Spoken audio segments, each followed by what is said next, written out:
In 2003, I was assigned to the United States Embassy in Amman, Jordan, as the Chief of Staff for Task Force West and was also the acting defense attaché. I met daily with staff from the Royal Jordanian Air Force and on a weekly basis with staff from the Royal Jordanian Army.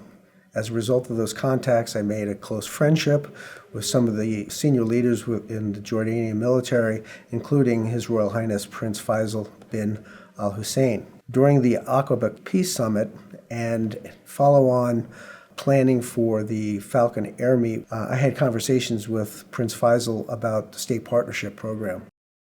And so Greg, when he came back to the United States after Iraqi freedom, he came to my office and said, "General Whitney, I've got a proposition for you if you think you would like it."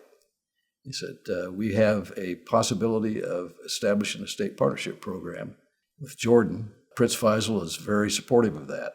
And I said, "Well, that's great. Let me coordinate with the governor." And I spoke immediately to Governor Owens, who's very supportive of the National Guard and very supportive of our state partnership program. And he said, "Absolutely, go for it." When we took over, one of the things that we decided to do was to try to actually personalize it more with the leadership from Jordan when they'd come visit us. And so for the 10 years that I was TAG, anytime the Jordanians would come over here for a state partnership program, we would always host the senior leadership that was here to visit us. And that included Prince Faisal, Princess Aisha, Prince Zaid, Youssef, General Youssef, the current Chad, and many others.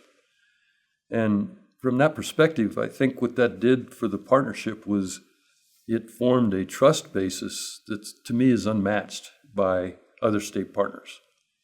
Because when you host someone for a dinner and you bring them into your family, it truly becomes like family. For a state partnership program, really the strategic for any nation is really the long-term relationships that are established with the state partnership program. On active duty, personnel move every couple of years. And, to really establish a long and lasting relationship with countries, it really helps when you've had relationships that are built over many years. There are friends that are leaders in the Jordanian Armed Forces now that I've known for 10 to 15 years.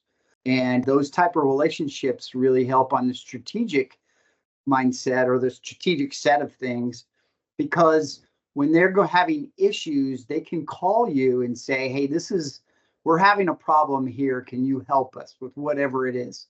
Jordan has been a great source for us to help our personnel understand the Muslim culture, the Middle East culture, and everything that, how to deal with that country or with that culture inside the Middle East and how we can better understand it. And they've been huge assets for us, able to call them up and say, "Hey, I'm having this problem of establishing this relationship with somebody, whether it be in Iraq or Afghanistan, and can you help us on this to try to help us establish trust so that we can, help the United States or for a particular unit at the tactical level to achieve an objective." And it's all about, again, friendships and trust, and that's what Jordan has helped us do. This partnership is based in trust. It's founded in trust, and that's what makes it very special. I think the future partnership with Jordan and Colorado is going to look somewhat the same and a little different. Near term, they're getting F-16 Block 70s in the next 2 years, and we have been really working a lot with their operations and maintenance to help them receive them and be able to operate them effectively and efficiently. I think what's really exciting is the future that we've started now that's going to go into the far term, and that is the work that we're doing around cyber, the work that we're doing around humanitarian aid and disaster relief and crisis management and medical training and trauma training.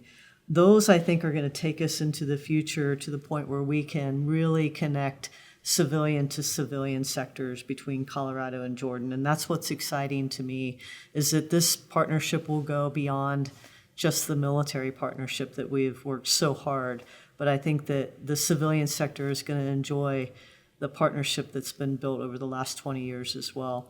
I think that the next 20 years is going to be pretty amazing, and we'll just continue to build off of the last 20 years.